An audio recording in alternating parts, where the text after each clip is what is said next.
Assalamualaikum warahmatullahi wabarakatuh.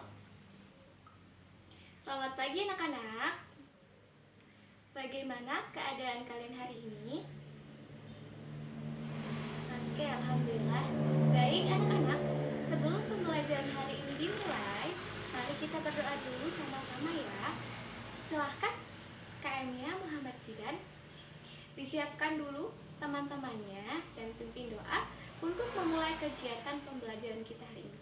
Silahkan.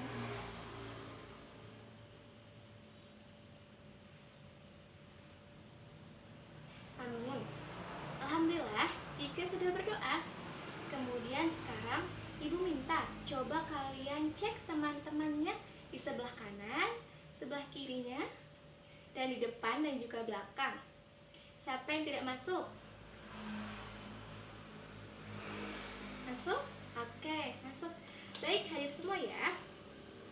Alhamdulillah, berarti hari ini lengkap jumlah siswanya 20 orang, betul? Oke. Baik, karena masih pagi, Ibu harap kalian terus fokus, konsentrasi, dan juga semangat. Oke? Semangat! Baik, Ibu sebelumnya ingin bertanya kepada kalian. Ketika kalian dalam perjalanan dari rumah menuju ke sekolah, apakah kalian melihat sampah? Melihat? Najwa melihat? Oke. Nah, sampah apa yang kalian lihat dan juga di mana? Siapa yang menjawab? Silakan angkat tangan. Ya, Fatmawati silakan. Oke, seperti yang Fatmawati sampaikan tadi, katanya dia melihat sampah rumah tangga di trotoar. Betul Fatmawati? Oke. Selanjutnya, Ibu mau nanya juga nih, apakah kalian ketika berbelanja masih menggunakan plastik? Masih? Tidak. Oke, bagus. Masih juga? Oke. Ada yang sebagian masih menggunakan plastik dan juga sebagian sudah tidak menggunakan plastik. Baik yang sudah tidak menggunakan plastik, Ibu harap kalian tetap dengan pendiriannya ya, tidak menggunakan plastik dalam melakukan kegiatan sehari-hari. Yang masih menggunakan plastik, Ibu harap kalian dari rumah diusahakan membawa tote bag seperti ini untuk barang belanjaan kalian. Apa sih Bu fungsinya? Yaitu tentunya untuk meminimalisir penggunaan dari plastik. Oke. Ketika berbicara mengenai sampah dan juga berbagai hal-hal yang terjadi di lingkungan akibat masyarakat, hari ini kita akan membahas mengenai dinamika kependudukan dan juga lingkungan. Apa sih Bu tujuan pembelajaran kita hari ini? Tujuan pembelajaran hari ini tentunya untuk mengetahui apa itu dinamika penduduk, lalu apa itu lingkungan, dampak lingkungan yang terjadi akibat jumlah penduduk, dan lain sebagainya, dan upaya-upaya yang kita dapat lakukan untuk menangani pencemaran lingkungan. Nanti kita akan bahas sama-sama ya.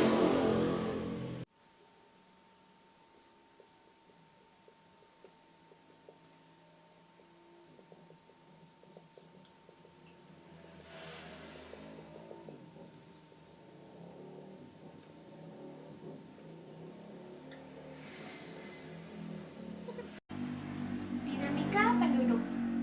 Dinamika penduduk adalah perubahan jumlah penduduk dari waktu ke waktu, di mana dinamika penduduk ini dipengaruhi oleh yang pertama ada natalitas atau yang disebut juga dengan kelahiran, yang kedua ada mortalitas atau kematian, dan yang ketiga adalah migrasi.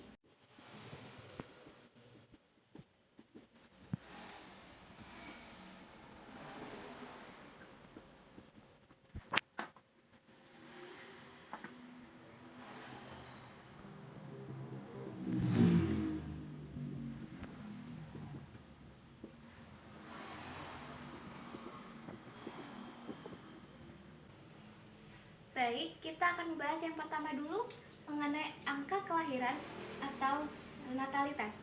Angka kelahiran atau natalitas adalah jumlah penduduk yang lahir dalam waktu 1 tahun. Angka kelahiran ini dapat dihitung loh. Bagaimana Bu cara menghitungnya? Yaitu angka kelahiran jumlah bayi dalam 1 tahun dibagikan dengan jumlah penduduk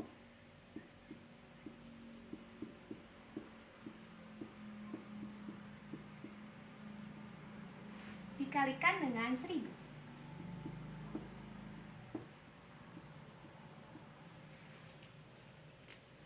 Nah, ini dia cara menghitung angka kelahiran, yaitu angka kelahiran sama dengan jumlah bayi yang lahir dalam waktu 1 tahun dibagi jumlah penduduk dikalikan dengan 1000.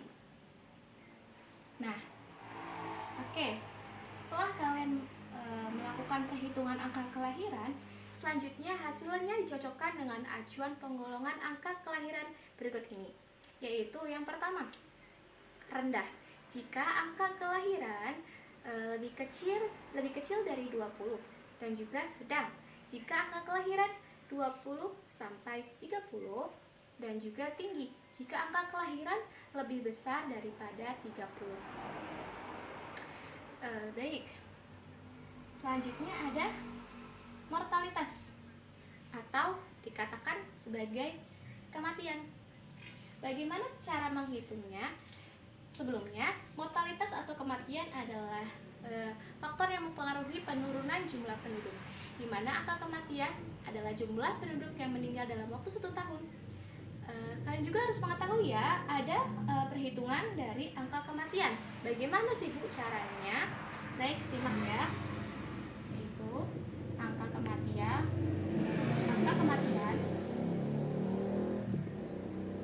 sama dengan jumlah penduduk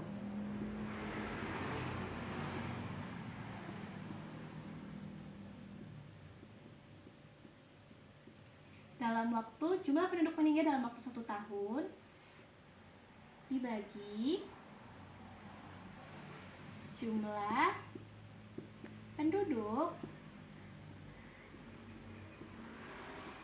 dikalikan 1000. Ya. Nah, bisa dilihat anak-anak, ini adalah cara menghitung mortalitas atau angka kematian. Oke, jumlah angka kematian ini dapat digolongkan sebagai berikut.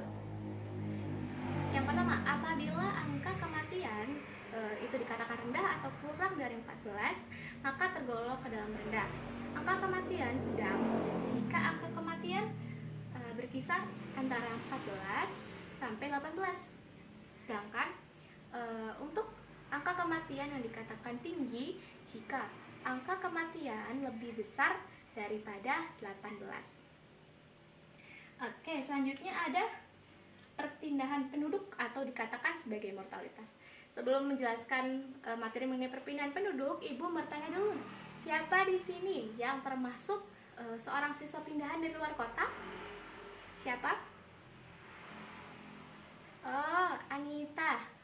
Pindahan dari mana? Oke, dari Bandung ke Cirebon. Oke, teman-teman tuh, ada yang tahu jika Anita merupakan seorang penduduk pindahan dari Bandung ke Cirebon. Oke. Baik, Anita. Ibu akan menjelaskan mengenai perpindahan penduduk atau disebut dengan migrasi. Proses perpindahan penduduk akan menyebabkan jumlah penduduk di suatu wilayah bertambah dan juga berkurang. Baik. Lalu jenis-jenis migrasi. Coba Ibu mau tanya nih, ada yang teman-teman tahu apa aja sih jenis-jenis mortalitas? Barangkali sebelumnya anak-anak pernah mendengar nih istilah-istilah yang ada pada mortalitas. Silakan Anggi, iya, silakan. Ya, dari pedesaan ke daerah perkotaan. Baik. Yang seperti yang disebutkan oleh Anggi tadi, yaitu perpindahan penduduk, Bu, dari daerah pedesaan ke daerah kota. Baik, itu disebut juga dengan urbanisasi ya. Baik, ada jenis yang kedua, yaitu transmigrasi. Transmigrasi adalah perpindahan penduduk yang diprakarsai dan diselenggarakan oleh pemerintah dari daerah yang padat ke pendudukannya ke daerah yang belum padat ke pendudukannya. Imigrasi ada kepindahan penduduk keluar dan meninggalkan daerah asalnya. Yang ketiga, yang keempat ya, ada imigrasi. Tadi emigrasi, sekarang imigrasi. perpindahan atau masuknya penduduk ke suatu wilayah dengan tujuan tertentu. Lalu ada evakuasi, yaitu perpindahan penduduk karena adanya bencana alam atau keamanan. Oke. Sampai sini ada yang ingin ditanyakan dulu? Tidak ada. Oke, baik. Ibu akan melanjutkan materi kita hari ini. Dampak peningkatan jumlah penduduk terhadap masalah lingkungan. Tentunya peningkatan penduduk tentunya pasti akan berpengaruh ya terhadap lingkungan kita ini. Betul. Seperti yang dikatakan tadi oleh Fatmawati. Katanya saat dia perjalanan menuju rumah ke sekolah ada beberapa sampah Bu yang ada di trotoar. Jenis sampahnya adalah sampah rumah tangga. Oke, baik, kita akan menjelaskan dampak peningkatan jumlah penduduk. Yang pertama, ada penurunnya kualitas akibat limbah dan sampah. Yang kedua, berkurangnya ketersediaan air bersih. Yang ketiga, berkurangnya ketersediaan udara bersih. Yang keempat, berkurangnya ketersediaan ruang dan lahan. Mari kita bahas satu persatu ya anak-anak, oke? Baik, yang pertama ada penurunan kualitas lingkungan akibat sampah. Akibat limbah dan sampah, yaitu banyaknya limbah rumah tangga karena tidak adanya TPA bahkan atau tempat pembuangan akhir. Lalu berkurangnya ketersediaan air bersih. Nah, tentu saja hal ini sangat menyedihkan ya jika ketersediaan air bersih yang ada di lingkungan kita aja mengalami pengurangan.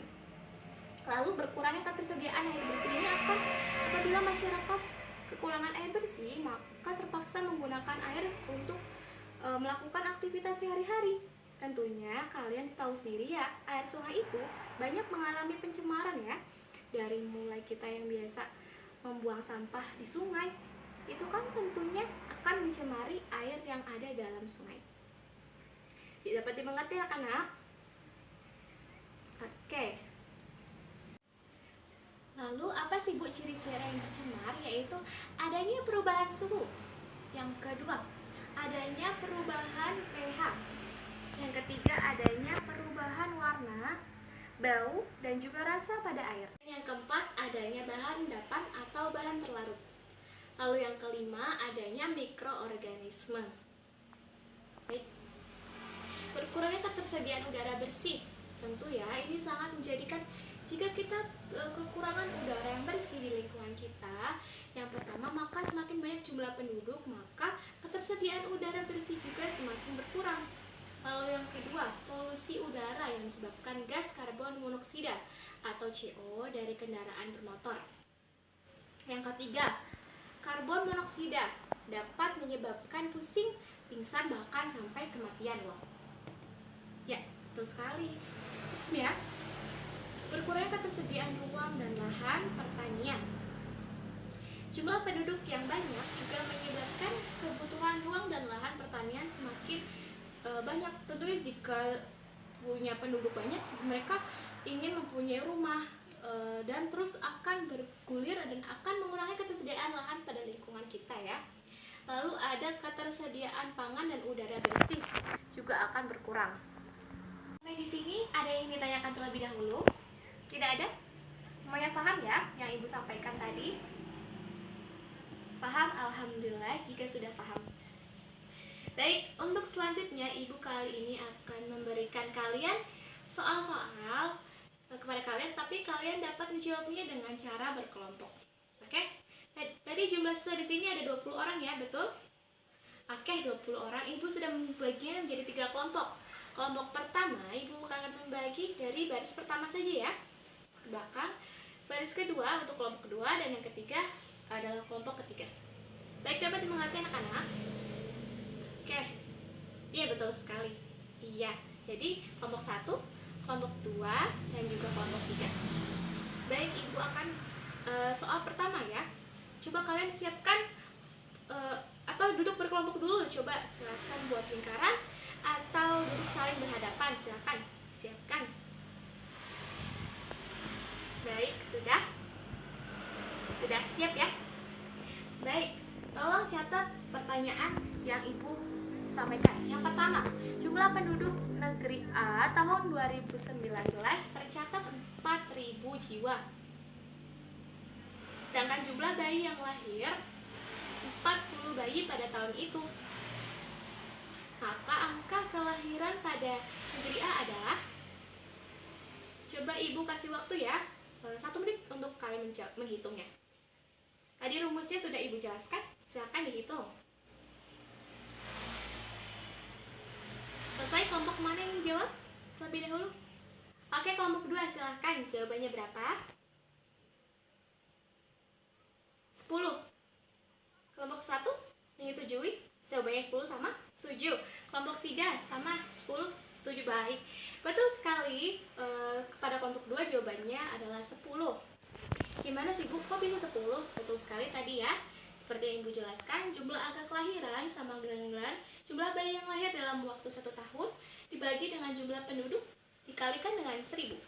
Tadi jumlah bayi yang lahir kan 40 ya, dibagi dengan jumlah penduduk pada saat itu yaitu 4000 dikalikan dengan 1000, maka 10.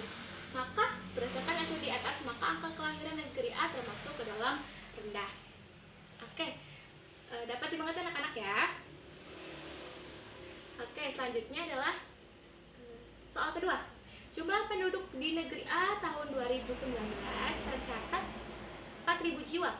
Sedangkan jumlah yang meninggal dalam waktu tahun itu adalah 5 orang. Maka angka kematian di negeri A dan termasuk ke dalam kategori apa? Silakan Ibu kasih waktu kepada kalian untuk menjawab. Silakan diskusikan dengan kelompoknya.